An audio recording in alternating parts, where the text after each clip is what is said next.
Mi charla tiene muchas similitudes con lo que acaba de conversar el compañero Jimmy Bolaños, así que voy a hacerla cortita, voy a tratar de no duplicar lo menos posible.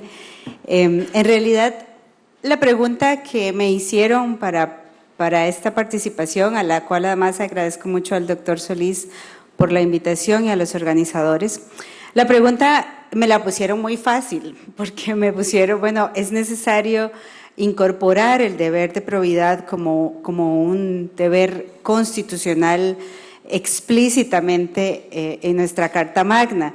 Y bueno, la respuesta me quedó muy fácil porque mi respuesta es sí, o sea, no habría otra respuesta posible desde la perspectiva del trabajo que hago en materia de integridad y anticorrupción desde una organización de sociedad civil. Entonces, me quedaría muy fácil decir sí, si es necesario y terminamos la ponencia, pero creo, nada más voy a hablarles un poquitito más de exacto, gracias. Voy a hablarles un poquitito más, no mucho, ya sé que todos estamos cansados hasta ahora. Cuando hablamos de probidad, no puedo dejar de pensar en otros dos deberes que son como primos de la probidad. No se puede hablar de probidad si yo primero no tengo otros dos componentes a la par, que funcionan, digamos, como una triada casi perfecta, que son los valores además que son fundamentales en los nuevos conceptos de gobierno abierto, Estado abierto, buen gobierno, gobernanza democrática. Cuando yo estudiaba le decíamos gobernabilidad democrática. Tiene muchas etiquetas, pero en lo fundamental se refiere a un Estado que respete estos deberes que pueden ver en la pantalla. Y empiezo con el más básico, el primer eslabón de toda esta cadena, que es la transparencia. Si yo no tengo acceso a la información de qué está haciendo la institución o el funcionario público, ¿cómo voy a saber que es un funcionario probo? O sea, el primer obstáculo para de verdad tener un desarrollo del deber de probidad es el acceso a la información. Y en este ámbito, si bien es cierto, hemos avanzado enormemente, hay ahora una gran cantidad de información disponible en páginas web, cosas que antes ni siquiera soñábamos tener, como salarios de todos los funcionarios públicos, viáticos en muchas instituciones, ¿verdad? Pero todavía nos falta y sobre todo nos falta en temas que son muy sensibles, muy cercanos para la ciudadanía. En Costa Rica no tenemos una ley de acceso a la información. Es uno de los pocos países en el mundo, creo que ya solo quedamos 3 países en el mundo que no han logrado aprobar una ley de acceso a la información. Tenemos el derecho de petición, tenemos una amplia jurisprudencia de la Sala Constitucional tutelando el derecho de petición, pero aún así no podemos descansar sobre la jurisprudencia, que puede ser cambiante, que de vez en cuando puede tener variaciones importantes. Una de las resoluciones de la Sala Constitucional hace algunos años permitió que le diera una información encriptada a un periodista y dijo que eso era acceso a la información, aunque estuviera encriptada. Entonces, y no tenemos un marco normativo a dónde acudir que sea estable y que nos permita, que nos garantice que todo lo que hagan los funcionarios públicos sea de acceso, ¿verdad?, público. En este tema hemos tenido muchísimos proyectos de ley, hay varios que están ahí rondando en la Asamblea Legislativa, se han propuesto diferentes versiones, pero ninguno ha logrado ser aprobado en este momento. Hay una gran discusión, hace poco hubo un foro sobre uno de los proyectos de ley. Uno de los principales aspectos que objetan es que se crea un Instituto Nacional de Acceso a la Información, que sería el policía, digamos, que vendría a ejecutar este derecho. Y ahí hay todo un debate de si es necesario crear este instituto o si no es necesario, si cada institución puede hacerse cargo del deber ella sola, ¿verdad?, teniendo sus propios mecanismos de cumplimiento a lo interno. La información no solamente es llegar y poner informes ahí, descargarlos en la página web, ¿verdad? Tiene que tener ciertas características, ser completa, ser oportuna, ser veraz, ¿verdad? No nos sirve de nada que nos publiquen un informe 2 años y medio después, un informe de labores. Bueno, servirá para la historia institucional, ¿verdad? Pero como ciudadanos y para la toma de decisiones es muy poco útil.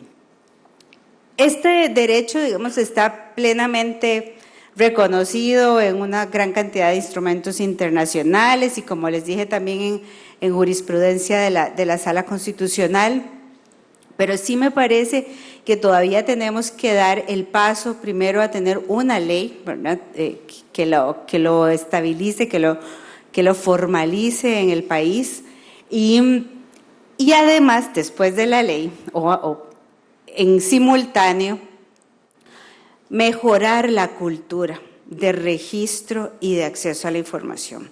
Porque nada hacemos con aprobar la ley, aunque nos quede muy bonita y logremos aprobarla, si no se cambia desde el funcionario del menor nivel hasta el de mayor nivel la cultura, el chip de que todo lo que hacen tiene que ser público. En el momento en que usted acepta un cargo público, todo lo que usted hace se convierte en información pública.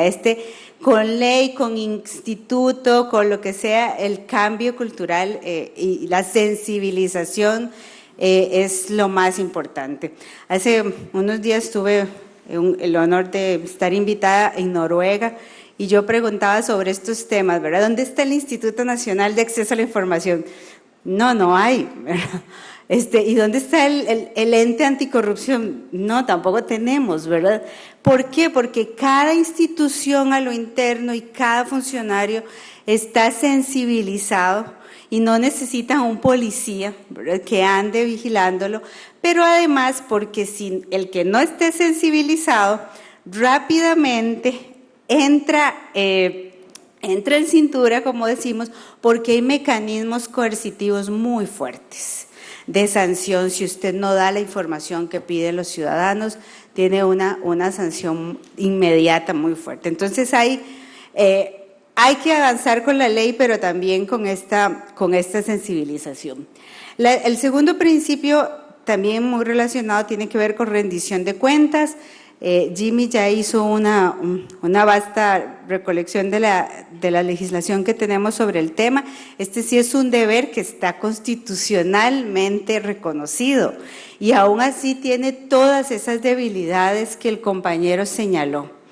Pero entonces tampoco es la solución el reconocimiento constitucional, porque aunque le agreguemos otro párrafo al artículo 11 hablando del deber de probidad y lo desarrollemos bien, solo con eso, solo tenerlo en la Constitución no alcanza, ¿verdad? Es un paso muy importante, va a servir muchísimo para que se desarrolle, para que haya mejor jurisprudencia sobre el tema, pero no es suficiente si no hacemos el otro trabajo que hablaba de cultura organizacional.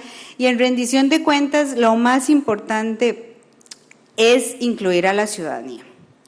Esa es, yo creo, que una de las falencias más grandes que tenemos. Los jerarcas dicen que rinden cuentas, pero rinden cuentas entre ellos, ¿verdad? Solamente convocan a los de la misma institución, no quieren tener contacto, como lo decía la doctora Guzmán en el panel, les da pánico tener contacto con la ciudadanía, especialmente con los sectores a los que ellos atienden. Entonces, la doble vía de la rendición de cuentas es tal vez la que más está deficitaria en este momento. Y entonces, con estos otros dos principios bien desarrollados, transparencia, acceso a la información y una rendición de cuentas real, no una rendición de cuentos. Recuerdo a uno de mis mentores, don Miguel Gutiérrez, que decía, rendición de cuentas no es rendición de cuentos, ¿verdad? No es que usted me cuente lo que usted quiera, no, es que tiene que estar con una estructura. Si yo tengo estas dos cosas, transparencia y rendición de cuentas, ahí podemos hablar de cuánta probidad hay, ¿verdad? Si ese funcionario está o no está actuando con base en el interés general. Está desarrollada la ley contra la corrupción y el enriquecimiento ilícito, el deber está también en una gran cantidad de directrices de la Procuraduría, de la Contraloría, implícitamente está en la Constitución cuando habla del buen funcionamiento de la administración pública. Está desarrollado el deber de probidad por la jurisprudencia de la Sala Constitucional. Sin embargo, sí sería, digamos, la actualización de la Constitución con estos nuevos principios, sí sería, digamos, una cosa, o sea, sí sería beneficioso y positivo tener el deber de probidad incluido. Y nada más recordar, como siempre, al final, todo esto que estamos hablando de transparencia, rendición de cuentas o probidad, solamente son medios para alcanzar una administración pública más cercana a las necesidades de la gente, que realmente mejore la calidad de los servicios y por ende la calidad de vida de las personas. No queremos la transparencia por la transparencia, ¿verdad? No es ese el punto. O la probidad por la probidad, es la probidad en el tanto esto va a promover una mejor administración y una mayor calidad de vida para todos los habitantes. Entonces, resumo, es una triada que no podemos separar, ¿verdad? Transparencia, rendición de cuentas, probidad. Solamente uno de estos principios está constitucionalmente reconocido y bueno, para actualizar y remozar nuestra Constitución en su cumpleaños número 70, sería, por supuesto, muy deseable, sobre todo desde la ciudadanía activa, incluirlos en la Carta Magna. Gracias.